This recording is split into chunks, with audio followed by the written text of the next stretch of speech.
So it's my pleasure today to introduce Dr. Aaron Mohs, who comes from the University of Nebraska Medical Center. Dr. Mohs is a professor of pharmaceutical sciences and the Associate Dean for Research and Graduate Studies. His research develops new fluorescence imaging agents, contrast agents, and tools to aid in surgery visualization.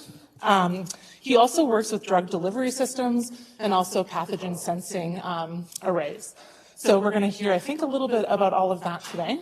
Dr. Mohs has multiple R01s from NIH and has 4 issued patents on both fluorescence-guided surgery and drug and delivery systems. So I'm very excited to hear what we have to say, and let's give him a warm round of applause. Welcome. Thank you.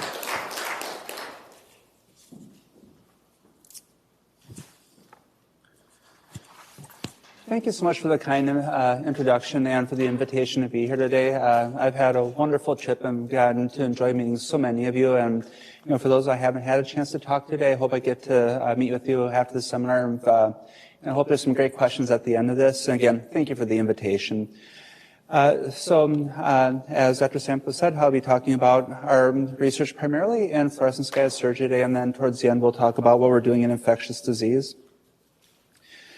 So I know a lot of you are doing research in this area, but for the broader audience, I wanted to talk a little bit about some of the rationale for why we're so interested in looking at surgical intervention.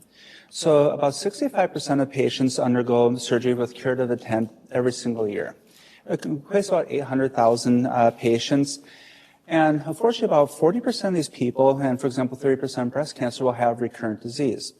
Many times, that's because not all the tumor was taken out, or all tumors is taken out, because not all tumor was taken out at the time of surgery. And many times, those tumor specimens tumors will reoccur within 2 centimeters of where that tumor is taken out. That means that there's a potential that if you could see just a little bit deeper, or be able to feel a little bit deeper into the tumor cavity, you'll be able to resect that tumor tissue. And if you have recurrent disease, many times that prognosis is much worse. It turns out into needing different types of treatment, additional chemo, radiation, and your prognosis becomes more poor. There's also the chance of having morbidity due to damage of healthy tissue. And then there's a lot of challenges that cause this. It's not so easy just going in and resecting tumor. You might have, a hard time identifying even where the malignant lesion is. It might be tough to remove the tumor with complete negative margins, identification of little residual tumors that may be, or satellite tumors that might be close to the primary tumor. At the point of surgery, some of the tumor may have drained into sentinel lymph nodes. And there could be challenges due to not being able to remove all the tumor because it's close to critical structures. So all those factors combined mean that surgery is still really important because it's one of the best ways to get rid of cancer, but there's limitations to it that we need to try to improve. So one of the areas is intraoperative guidance for image-guided surgery. So I've shown a few examples here. So before a patient has surgery, they'll typically have some type of preoperative imaging. So here is a combination of CTs and MRIs. So on this top left panel, you see that there's a mass that shouldn't be there on CT, another one in the brain, and then one here in the pelvic region near the prostate. So you can see all 3 of these the potential tumors or lymph nodes that need to be removed. However, when you go into surgery, you're not in a perfect grayscale image. As soon as you make the first cut, everything changes. The volumes change. And so you can see when you actually go into the patient and try to see and remove these tissues, it becomes very difficult to see the mass, where the mass ends, and to be able to remove everything on completion. Now, surgeons are exceptional doing this. They have decades of training going into this to be able to do that. But still, there's cases where it's difficult to assess where the entire margin is. And so if there is a way, and we'll talk about through fluorescence-guided surgery, if there are probes that can be injected or administered that could highlight those different regions, so for example here in the periphery of the lung, the brain, or here highlighting this lymph node, that could cut down the rate that you would have the recurrence of cancer. So how would this look to a patient? So as this is being part of the Jones lecture, I want to focus a little bit on this, on what does this mean for the patient and how will this impact society. And so if you can take the tumor, see the tumor better, that means you have a better chance of being able to remove it during surgery. So I've taken an example here. This is from a clinical trial a little while back in 2018. And so this was looking at an example for how you could potentially use antigens that are overexpressed in cancerous tissue to be able to remove that. So here we're looking at overexpression of EGFR. In this case, we're using panitumumab, but right here at Dartmouth, you're using ABY29 to look at EGFR. So there's a lot of different ways to do this. But suffice it to say, what will happen with the patient is they'll get an injection of the contrast agent. In this case, it's an antibody that can specifically target EGFR. And it's not just, and so those antigens or antibodies will have the ability to target the antigen, but it's not just the antibody. Those antibodies are labeled with something that the surgeon can see. Now, it could be with fluorophores that you could see with your eyes, but typically near-infrared fluorophore is used because you can see that a little bit more deeply into the tissue. The disadvantage is your eyes don't have, the rods and cones to be able to see near infrared. And so typically some type of image-guided surgery system is used that can see more deeply into the tissue and be able to detect the near-infrared signal. So here's looking at an oral lesion that has overexpression of EGFR. And so you can see that, there's a tumor there and that, it becomes difficult to see where does that tumor end. So after they've administered this panitumumab, which targets EGFR, they can see the tumor and that there's a hot spot there, and they can even map that onto the patient to be able to try to use that to guide resection. Now, one of the neat things about looking at image-guided surgery is that you can kind of get an idea of what the pathology will look like right in the operating room. A lot of times there's imaging systems that can be put into the operating room that can give you really rapid readout of the fluorescence of the specimen that you resected. So in this case, you can see that, there's the cancerous area, but you can also see that, it goes right up to the edge. So that's likely the case I'll come back as a positive margin where there should have been more tumor removed. And so this becomes an iterative process then of making sure that you're removing all the tissue until you don't see it. You can liken it to almost like a Mohs micrographic surgery where, you can keep cutting until pathology comes back until it's negative. And you do that until you see a negative margin until nothing highlights anymore. And ultimately, though, you do need to have this with a pathological correlation where you can get a definitive diagnosis of how good that surgery was. So that's kind of the goal of this, to develop contrast agents that can go into cancerous tissue, highlight those so that the surgeon can see them easier, and then provide real-time feedback on whether or not you've removed all the cancer. One of the things I think is really neat about this field is it is so invested across all fields in academia. If you're thinking about, where this comes from, there is a definitive purpose for why you're doing this. So if you're thinking about this, the directive of this comes from medicine. I also mentioned veterinary medicine here too, because a lot of this has gone through veterinary clinical trials as well. But there's a definitive clinical need for why you're doing this. There's always a motivation, there's a mission, there's a purpose for what you're doing. And it happens a lot at academic medical centers. In order to see the fluorophores, there's a large amount of engineering that goes into this. And I don't mean to put, these terms, different areas can work in these areas, but what I'm trying to highlight is there's a need for broad areas of science here. So engineering can focus on the instrumentation, image analysis, how to make it so a surgeon can actually use this and want to use this. And more you're seeing AI and machine learning coming into the actual image analysis and part of the diagnosis. But then when you're making the contrast agents, one of the keys of this is making contrast agents that can specifically target tissue. And so this kind of spans the whole range of pharmaceutics, and that's why I'll spend a little bit more time talking about the contrast agent developments in some of the preclinical areas. And, obviously there's lots of fields that go into this, but you need to look for good target discovery. What's a good biomarker that's going to work for whatever tumor that you're looking at? There's a lot of lead development that takes place, so whether you're using some type of small molecule target, which you'll see in the first FDA-approved probe of this. But there's also a lot of biopharmaceutics that get involved in this. There's a lot of antibodies, antibody fragments that are used for the tissue targeting. And then, there's a whole commercialization aspect of this and trying to get enough funding to get into clinical trials, to support those clinical trials, to work with regulatory bodies to be able to do all this. And in fact, one of the agents that's FDA approved it was this process of going through academic development that actually got it into clinical trials and ultimately FDA approved. I'll come back to that later.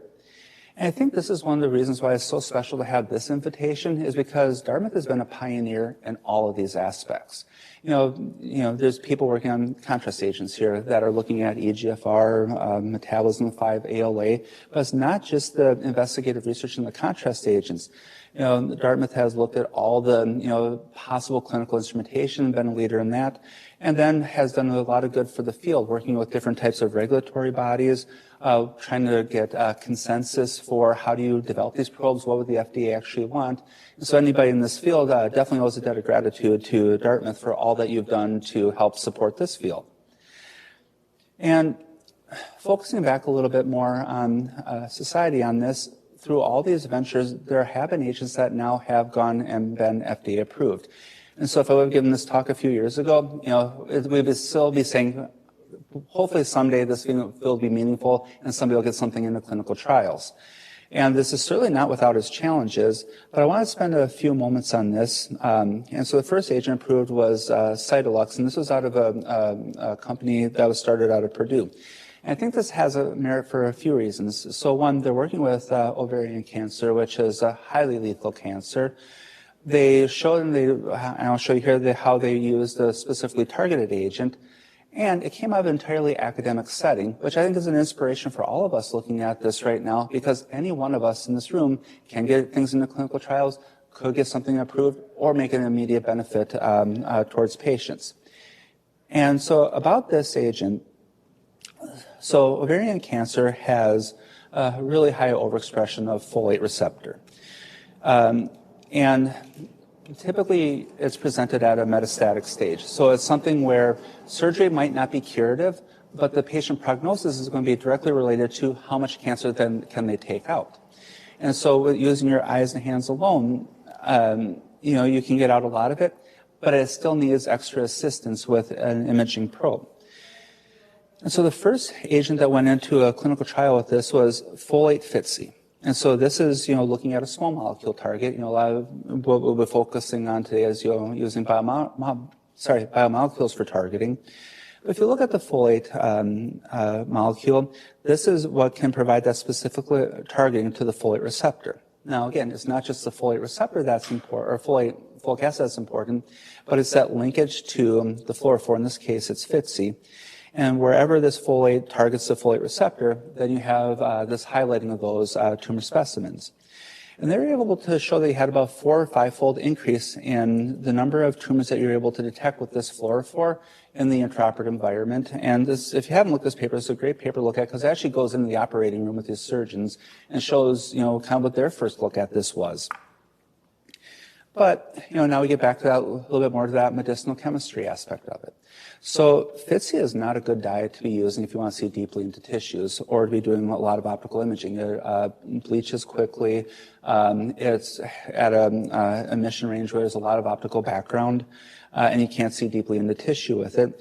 And so this group spent, and you can see this is published about 10 years later, where they had still used the same folic acid to try to target the folate receptor, but they did some modification on the linkage to make it a more stable linkage and to kind of stabilize the fluorescence a little bit more with the tyrosine group. But then the fluorophore you see here has an entirely different chemical structure than FITC.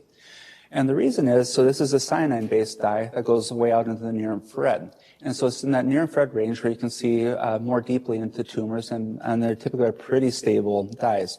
This one so happens to emit at 800 nanometers, or roughly 800 nanometers. I believe its emission is about 760 or so for its excitation, but it's still in that near-infrared range. And that just so happens that that's consistent with a lot of different fluorophores that people are working with in the field, and it's kind of the standard, if you will, till now. And so this is ultimately the agent that was approved by the FDA at the end of 2021, and it's approved for the debulking of ovarian cancer. So there is a potential output for all the things that we're working on.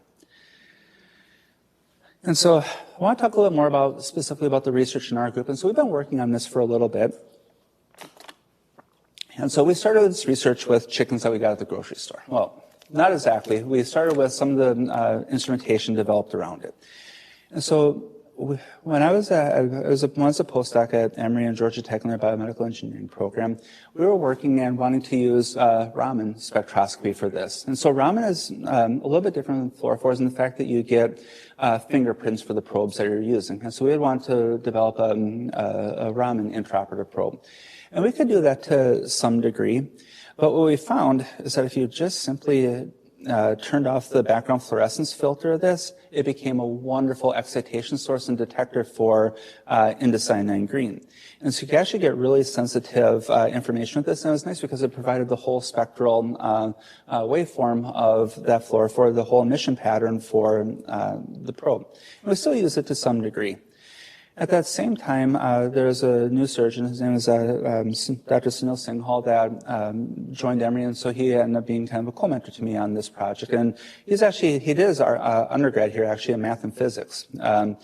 But then now he's since then gone on to the University of Pennsylvania. But we spent a lot of time working with him, trying to figure out various models. And at that point, we were using quantum dots quite a bit to, just label tissues and see what kind of depth detection. We went on beyond that and used ICG. And eventually, with him and others, when I was doing my postdoc, we put this all the way into murine models and also collaborated with the University of Georgia College of Veterinary Medicine to look at, and this was in all comers of dogs that had to have surgical resection as part of their surgical treatment of their cancer. In this case, it was a dog that had fibrosarcoma, and they had to have their limb amputated, unfortunately. But we were able to see, after pre-injection of indocyanine green, that you could clearly see it in tumor when you had this laser that was exciting the tumor. And then as soon as you go on to muscle and fascia that didn't have cancer, you weren't able to see the tumor. And you're also able to see it, we were able to measure down to at least a couple millimeters where you could see tumor that was starting to grow along the fascia of the muscle. After that, when I was starting out my faculty career, then we started working much more on the contrast agent end of it. And so we worked a lot in biopolymer derived contrast agents. And so we're working on hyaluronic acid for a few reasons for this. So hyaluronic acid is a natural biomaterial. It's completely biocompatible. It breaks down into biocompatible materials. And it has an inherent targeting to CD44. And so CD44 is overexpressed in a number of tumors. And so what we did was we made amphiphilic versions of this polymer, and we used that to entrap and self-assemble and entrap indocyanine green. And then we could use that indocyanine green to highlight tumors. In this case, it's a breast cancer that's overexpressing CD44. And you're able to see the tumor. We also went through and did a number of series of manuscripts on using hyaluronic acid with dyes directly conjugated to it, how those dyes impacted biodistribution. And ultimately, we were able to see pretty clearly pancreatic cancer and metastases of pancreatic cancer throughout the peritoneum. And so this is about the time we moved to UNMC as a group, I guess a little over 9 years ago. And so they have an emphasis in mucins and pancreatic cancer. In fact, there's a center of excellence at the time, a spore for pancreatic cancer there, and they had a large bank of patients who had pancreatic cancer. And so there's a wealth of information that we could get about the specimens, about the expression patterns. And there's also a group there working on antibodies for a number of reasons that were targeting pancreatic cancer. And so when they learned that we were doing this work on image-guided surgery, we wanted to be able then to figure out a way to have a much more molecular targeted approach for looking at pancreatic cancer. And that's what I'm going to primarily talk about today is now our antibody targeted approach for looking at pancreatic cancer. Where we are looking at targeting for pancreatic cancer is a class of glycoproteins called mucins. And so there's mucins produced all over your body. And they're pretty interesting proteins. So they are typically transmembrane proteins. They have a cytoplasmic tail that can confer different types of signaling in cells. But then they have this long protein backbone. And it's not just the protein backbone, but they have all these branches coming off for NNO-linked glycans. So it's a sugar-rich environment. And so these can be really large proteins, in the megadalton range. And there's proteins, and I'll go back to this in a second, but there's proteins, these mucins produced all over your body. And different proteins or different mucins are expressed in different regions. So, for example, I've listed here, and this is a paper that Katie Meilenberg published last year. And so she did a kind of a survey of all the mucins that were in the literature that were expressed only in malignancy, and those ones are shown in red, or ones that were differentially expressed, meaning that there was some native expression in these tissues with these various mucins, but they were overexpressed in the cancerous environment. And so we've been working with mucin 16. And so mucin 16 is actually a standard biomarker for ovarian cancer. The probe, and it's checked in circulating blood, and it's the marker for it is OC125. And so that's that OC125 that's really looking for the cleaved part of MUC16. It's also overexpressed expressed in pancreatic cancer. In fact, it's solely expressed in pancreatic cancer. It's not produced in healthy pancreas or even pancreatitis. And that's what we've been looking at. We also have a number of collaborations with other types of mucins. So we've been looking at MUC4, MUC5AC, both for pancreatic and colon cancer. And for a lot of that work, we've been working with another group at UNMC, and then Mike Bouvet's group out at UC San Diego as this relates to fluorescence-guided surgery. And so just to talk a little bit more about how MUC16 is expressed in pancreatic cancer, you can see that in unaffected pancreas, and so this came from the UNMC rapid autopsy program. You don't see any expression in unaffected pancreas or even pancreatitis that was present in these patients that had their pancreas removed as part of the autopsy. But wherever you had pancreatic cancer, you saw a really strong expression of MUC16. So a lot of the MUC16 is produced in the ductal areas, but then you also see a lot of MUC16 in the lumen as well. And so we think that's because there's poor circulation and ductal clogging in pancreatic cancer. And so as the MUC16 is getting secreted, it doesn't have anywhere to go. So it's almost acting as an amplifier within the pancreas. And this was used with the standard as a kind of the gold standard, used the OC125, and that's meant to highlight circulating MUC16. And so that's where some of this really strong staining comes from. And when we first started looking at this, we just were looking at MUC16 staining overall. But for most patients now where they come in and have pancreatic cancer, most are treated with chemotherapy or radiation first. And that's something we hadn't initially considered, is how stable is MUC16 expression for these patients that have different types of treatment. And so Katie has a paper in revision. We're about to resubmit it. But we looked at what happens with different types of treatment for MUC16, whether people are getting gemcitabine or FOLFIRINOX.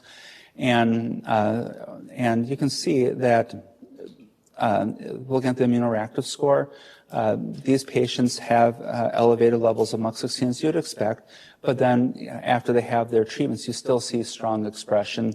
And then we went back and looked at this and we looked at this over 66 patients and also compared to just normal autopsy programs. Even if the patients had radiation therapy, this was still stably expressed. So we think this ends up being a really good probe looking at pancreatic cancer because it's for those people that are treatment naive, but then also patients that have had some type of chemo and radiation therapy as well. The antibody that we're using to target MUC16 is a little bit different than OC125. It's a proprietary antibody that we work on with collaboratively, and it's called AR9.6. And then we've shown that this does target pancreatic cancer. We've shown at work, or MUC16, and we've looked at this both in murine versions, chimeric and humanized versions of the antibody. And here you can see that it highlighted the pancreatic cancer that was on resected samples, and then also matched normal adjacent tissue, didn't have any detection of this at the time of surgery.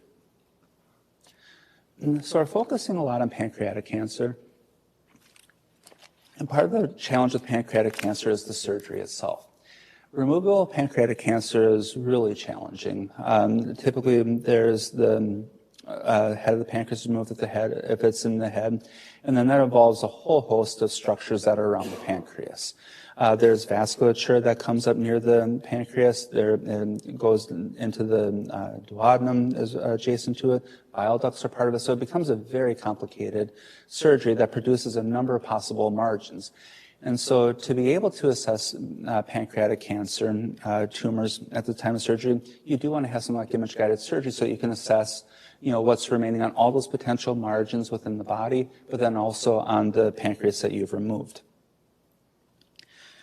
We're not the first people to try to develop a probe like this. Given the severity of pancreatic cancer, there's a number of groups that have looked at it. This paper comes from Evan Rosenthal's group, where they've taken EGFR a little bit further into clinical trials and this is using panitumumab conjugates. And you can see that they were able to see fluorescent overlay of where you had pancreatic cancer. And they could see it, interesting enough, they could see us both in an open and a laparoscopic environment. So that was really encouraging for the field to show that you could actually see some of these different tumors in a variety of ways. So that's still in clinical trials. And there are a number of other agents that have gone into clinical trials. And there's more for fluorescence-guided surgery. I'm just focusing on the ones that have gone in for pancreatic cancer. And, many haven't made it through for a number of reasons. But one of the big ones are there's been low contrast due to background expression of the antigen. And that's why we're so excited about MUC16, is because that isn't expressed natively on the tissue. And then depending on the wavelength that some of these were developed, there was a little bit of autofluorescence, which caused a decrease in the contrast. So we took the same straightforward approach that most people had taken on developing these antibodies, where we would take an activated ester version of IR dye by Lycor. And then I've shown these amine groups in the FC region, but really these amines could be anywhere on the antibody. And we went through and we conjugated on or IR dye 800 in anywhere from 1 to 4 proteins per antibody. And so here are the results from the conjugation. And so we normalized the amount of AR 9.6. You can see that, we were able to control the ratio pretty precisely to 0.3, 1, 2, or 4 dyes per antibody.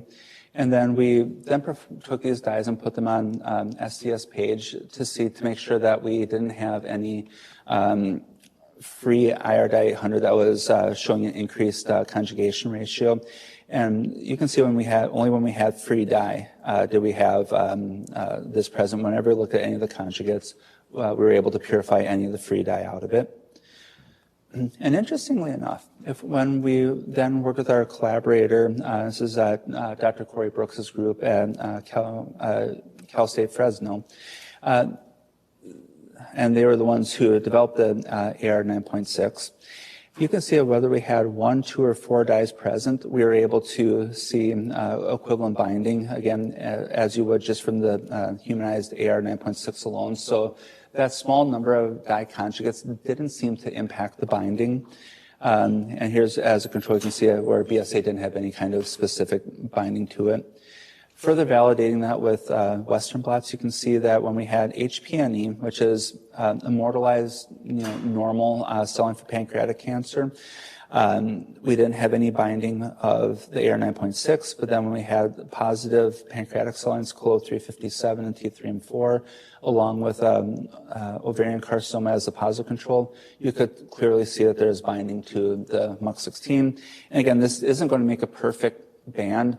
From something like MUC16, you're going to get a giant smear for that type of antigen. And then we also developed an isotype control for this, and then we didn't see binding to MUC16. So after we made the conjugates, we put through a battery of assays and or imaging systems, and I guess really kind of complementary to the type of research that you do here, we never look at things in just one way. It's just too hard and to get results and just look at it and try to make conclusions based on what type of imaging. And so we use a Pearl Trilogy system to look at overall biodistribution. We use the fluobeam image-guided surgery system, which just collects in the near infrared. It doesn't have a visual channel to it. It just collects, but pretty sensitively at 800 nanometers. We have curative fluorescence image-guided surgery system, which can be used to have two colors. We just are using the 800 nanometers in this case, but you can also detect at 700. And for convenience, it has a color channel. And then we have the system I showed in the beginning called the SpectroPen, which takes spectral quantitative measurements of the dyes in that tissue. And then we have a camera that sits above that field that can detect that point excitation in real time. And so using the AR 9.6, both that and the IgG isotype control, we look at the dynamic tumor enhancement.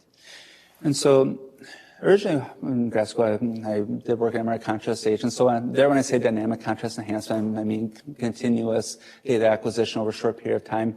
Here when I'm looking at saying dynamic contrast enhancement, we're measuring over the dye over a period of hours out to 6 days here. And so you can see that you look at and can immediately see the tumor with the AR 9.6. And that tumor does stay around through at least 6 days. If we use the isotype control, again, you have the prolonged circulation out through 24 hours, and there's still some nonspecific binding that happens to the tumor, because you can still see a signal there. It's just not very bright. And then the dye itself clears out within a matter of minutes, and so by 24 hours, you don't see any signal from the dye alone. If we look at this in terms of signal-to-noise ratio, from almost every point from the initial injection, you can see marginally higher, or radically higher AR 9.6, which is about twice as high as the isotype control. And then here, if we look at this quantitatively, the dye clears out.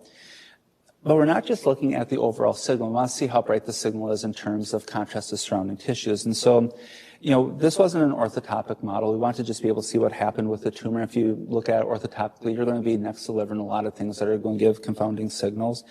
And so what we did for looking at contrast, we looked at the ROI over the tumor and then the equivalent ROI over the contralateral flank to be able to see the contrast. And so when we look at the level of contrast you could see from the tumor versus the contralateral flank from the AR 9.6, we were able to, after we got to about 48 hours, we were able to see ratios of over 3, and that stayed pretty high all the way out to the 6 days. Now, you see that go up a lot, but that's not because the dye is necessarily so bright, but that's really more of an artifact from that your background is getting so low. Your denominator of that is kind of really pushing up your contrast ratio, even though your overall signal is going down. But you can see that this is significantly higher than any other groups that we looked at. And so we didn't want to just look at this in terms of the isotype control. We also want to look at what happens as a function of how much MUC16 is present on those tumors. And so here, COLO357 is MUC16 expressing pancreatic cancer. You can see it has pretty high, and it has high expression. And here with this second generation of the fluorophores, when you switch to the humanized antibody, you can see that this still has strong fluorescence all the way up to 9 days. T3 and 4 has moderate expression of MUC16, but you can still see robust expression out to 9 days. And then when we look at PANC1, which are MUC16 negative, you still get that background signal in the tumor, but again, that's much lower, and it really fades away after just several days. In terms of how this now looks in an orthotopic environment, and we're looking at this with the curative image-guided surgery system. And so here's what we're seeing after 72 hours, and this is in the color channel of the instrument.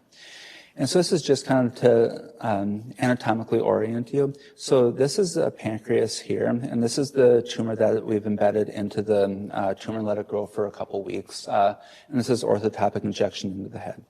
The dark tissue here is the liver. You can see that there's intestinal tract, and other places you can see that there's omentum and other peritoneal tissue there.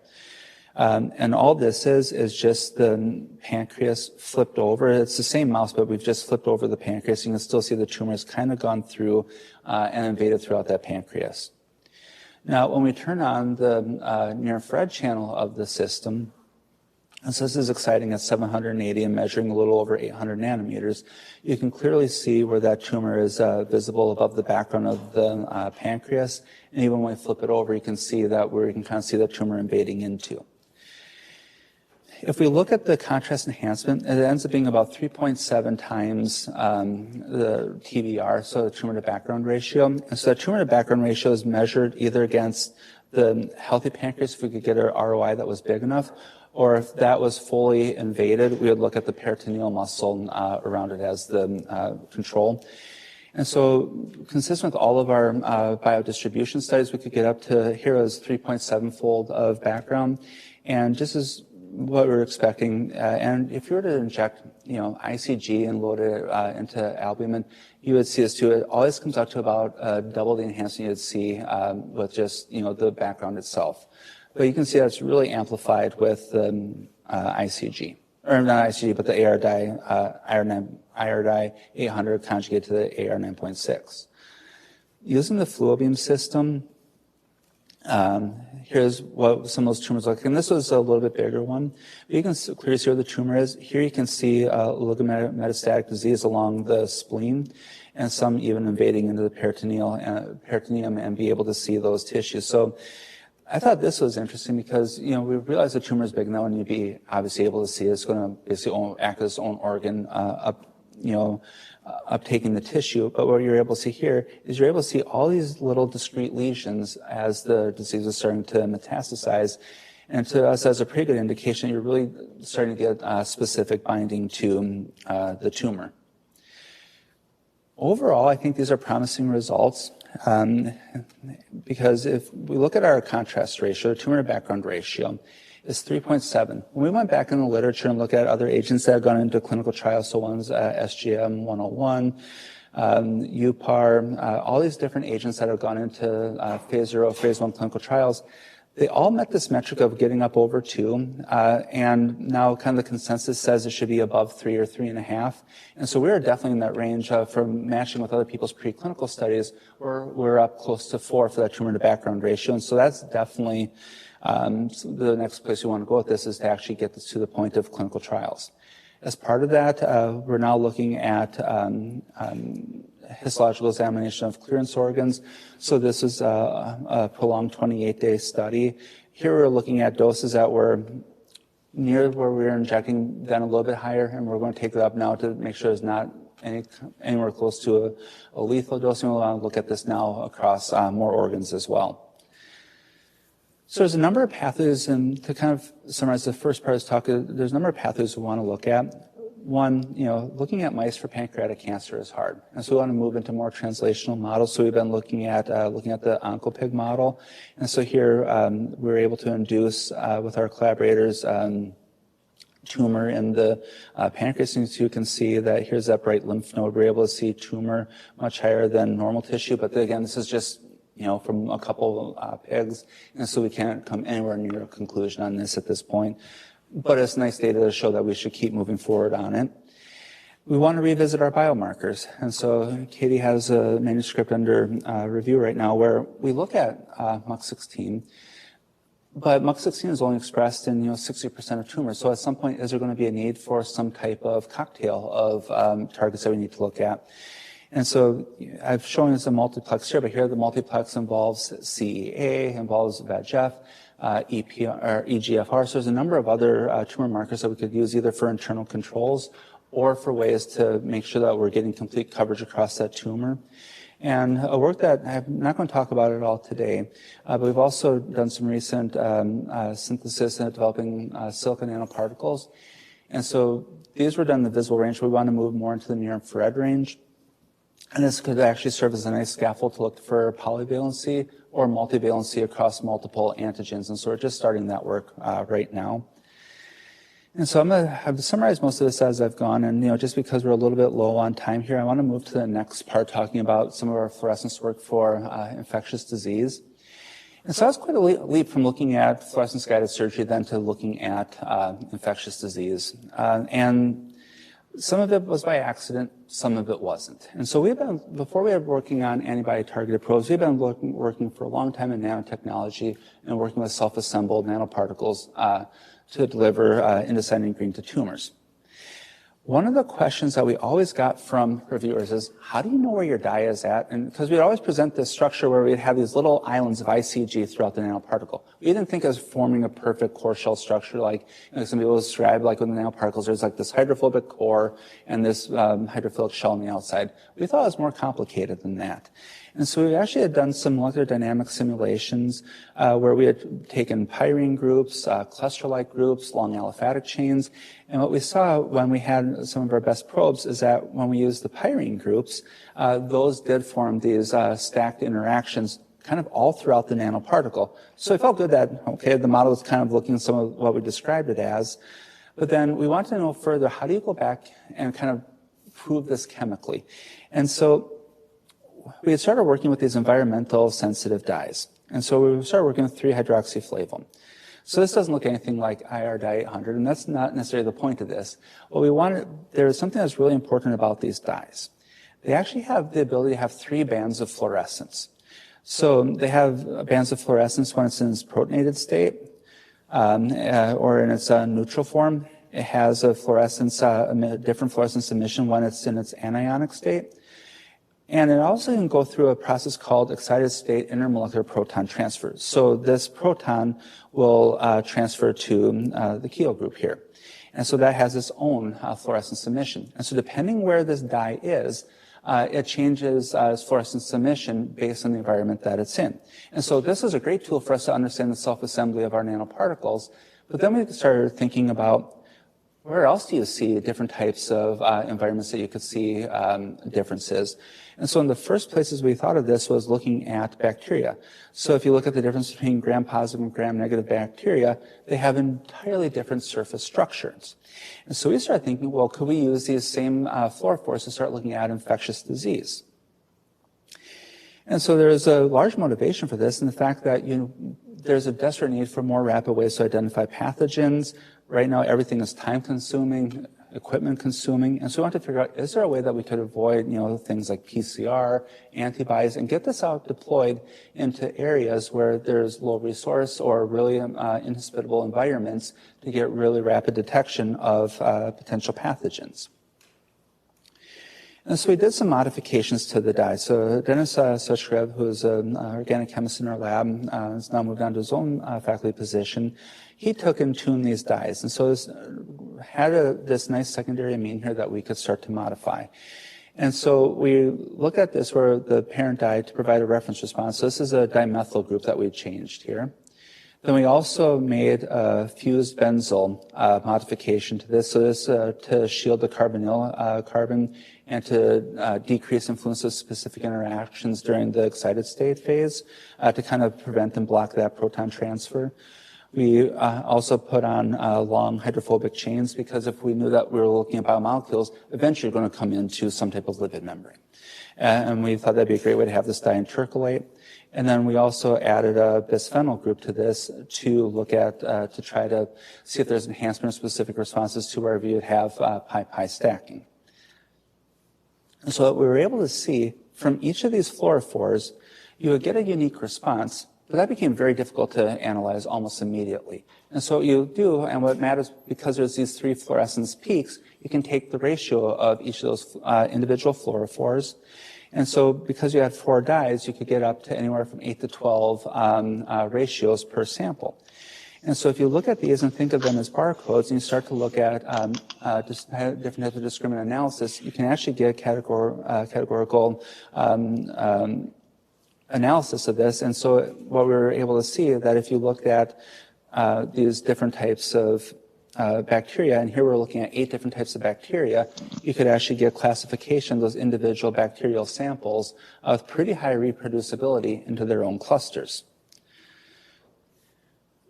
This clustering did fall out almost perfectly along the lines of gram-positive and gram-negative bacteria, but you'd expect that that's where you're going to have your biggest differences on the surfaces. And so that in and of itself is a really interesting finding, the fact that you would have gram-negative and gram-positive bacteria. But this is all done in looking at in 96-well plates. We had time for the bacteria to grow up. And so this is a great proof of concept, but it didn't take any steps forward to how would you actually deploy this out to get into a patient population or into a clinic setting. And so one of the areas that we started looking at was, could you develop some type of paper-based setting? And there's a real precedent for this looking at biosensing, where you're looking at nanoparticles, colorimetry, Raman spectroscopy, fluorimetry. There's all kinds of ways that people have developed different types of paper-based assays. And so what Ayushi did was she took just a Whatman filter paper that was big enough to be the size of a 96-well plate, meticulously cut it out so it matched with the 96-well plate. But then we had a mask cut so that you could actually do photolithography, where you would just put essentially turns out to be a thin plastic coating or a thin polymer coating across the sheet. But then only where you didn't have the mask, which was over where the wells were, you could dissolve that and get rid of the polymer from those wells. And so you end up with this flat sheet where that was in the shape of a 96-well plate. And she had a lot of assays to show there wasn't crosstalk between the wells, that indeed there was a real barrier there. And what she did then was she took and loaded all the dyes across the 96-well plate. And so then we waited for them to dry. And then what we would do is when we had bacterial samples, so now instead of working in 100 or 200 microliters, we could get all the way down to just needing a microliter or two of sample. What she'd do is she'd put the bacterial sample on, and that would provide enough moisture to be able to dissolve the dye, and then those dyes would interact with the bacterial samples. We then collect the fluorescence spectrum and then do ratiometric and pattern analysis. This also happened, you'll see this was published in 2022, but the nexus for working on this actually started during COVID, not because we thought we could make a difference in the detection of COVID, but because we're trying to have safe businesses in lab, and what better thing to do than learn how to do machine learning. And so Ayushi and Dennis started working on machine learning, took online classes, and we started working with some experts in it. And so we started applying, instead of just our simple linear discriminant analysis to this, we started applying all these different algorithms. And you can see that we can get up to greater than 90% accuracy for identification of bacteria in their gram status. And if you're looking at other types of clinical diagnosis in different settings, we're up where different types of clinical analysis are at, but we're hoping in a way that we can do this in a more simple, straightforward way where we could actually deploy this out. We've gone a little bit beyond this now. Now we're looking at antibiotic resistant microbial strains, and so ever since the discovery of penicillin, antibiotic resistance has been a major issue, and so the sooner you can know how and when you're becoming resistant, the better you can do the treatment. And so now we've started not only working with lab cultures where we have the bacterial strains, we've started working with clinical isolates as well. So these are real clinical samples of bacteria. And you can see if you're looking at methicillin susceptible bacteria versus MRSA or even vancomycin resistance, you can see that you start to see clustering with the individual isolates and a pretty good separation and analysis for looking at the different types of isolation. I don't have a lot more to say about this. Hopefully this paper will finish being reviewed pretty soon. But that's kind of the next step is where we want to take this, is looking at clinical samples. The next step is to look at clinical blood samples, and then kind of an accidental collaboration. We started also looking at, and this will be about the end of it here, but we started looking at the gut microbiome. And so we have a really close collaborator at the Buffett Cancer Center where we're at in Nebraska, and they have animal models all the way through the entire spectrum from healthy digestive tract to having polyposis, to having transgenic mice, to mice with full-blown pancreatic or full-blown colon cancer, along with having IBD and Crohn's and other diseases along the way. And what we were able to see, and I think the implications are still a little bit out, and we're trying to figure it out, was that if you took the fecal samples from each of these mice, isolated, and then grew the bacterial cultures from these, we were able to get a clear distinction between healthy and dysbiotic gut microbiomes. And there's a lot of debate about what's the importance of the gut microbiome right now, especially as it relates to these diseases. But we're able to see something interesting.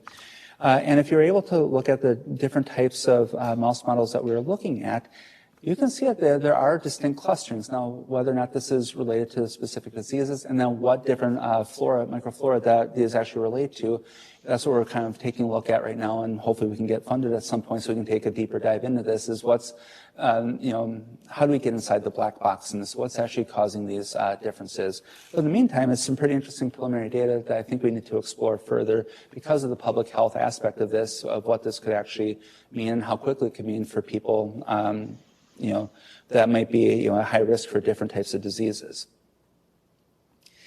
I think to summarize, there's a lot of approaches to achieve important diagnostic information. I've shown a couple here today, looking at fluorescence-guided surgery, which could have an immediate impact on prognosis, or at least different types of treatments, options for patients. We've incorporated some of the newer fine arts of looking at machine learning. We've looked at different types of ways to incorporate fluorophores into infectious diseases. Somewhere is a completely logical hypothesis-driven approach. Sometimes where a field just popped up because we needed to do analysis on a nanoparticle, and it opened up to looking at another field. While I get the privilege of presenting about this, there are so many people who did the work on this and spent the late nights, the detailed analysis, and all the things I didn't present that led us to where we got to do presenting the results and all the things that didn't work. Dennis Fitchgrave, he was a postdoc in my lab and now is a faculty member at University of Nebraska at Omaha. He did a lot of the chemistry with this. Tanner Hill is my first graduate student at Wake Forest who took the leap of faith moving with me to UNMC, and it turns out he actually really liked this area. Went to medical school after he got his Nebraska residency, and now he's a radiologist. And then Maddie Olson did a lot of work developing the AR 9.6. And then Bowenji and Nick Witanek worked a lot with the hyaluronic acid nanoparticles. She's doing a lot of work on the biosensing, and she now is a postdoc at Case Western in their biomedical engineering program. And Ratika's taking over that project, and then Sumbal, Evie, and Katie are working with the AR 9.6. And I didn't have a chance to talk today, but we are also a part of a multi-PI grant where we're looking at drug delivery systems towards multiple myeloma. There's a lot number of people who have helped us with this, and we're grateful for all the financial support. And I just want to extend my thank you again for just the privilege of being here today. I've enjoyed every second of it, so thank you.